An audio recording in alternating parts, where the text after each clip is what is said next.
Hello सांग मैंने आज कौन जानी तो आज हूँ चिता लगी अमावास्या तो से आम घर को आसी ताल तो देखूँ ताल छड़ा छड़ पुओ सहित मुझे मजा मस्ती करदेली।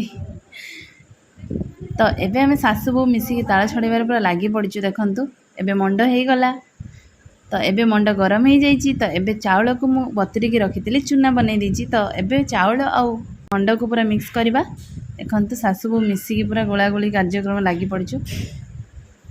तो एबे समय हो गला वर्तमान पिठा बनैबा। तो पिठा कि तो बनैबा सत किंतु प्रथमे पिठा आज क्या पाखे दिज्व जानी तो जेहेतु आज चिता लगी अमावास्या से पिठाटी प्रथमे गेंडा मानक दिज्व। गेंडा कुचिया जहाँ भी बिल बाड़ी रुहति सब दिज्व। कारणटा है तांको आज पिठा देले सी माने जो बिलरे आमर तो चाषी घर बिलरे काम करती समस्ते।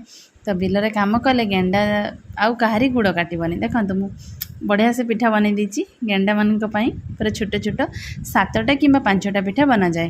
तो एबे आमर पिठा हो गला। एबे नहीं कि देदेबा आम बिल को तो जाई हेबनी से घर बाड़ी में देदेली।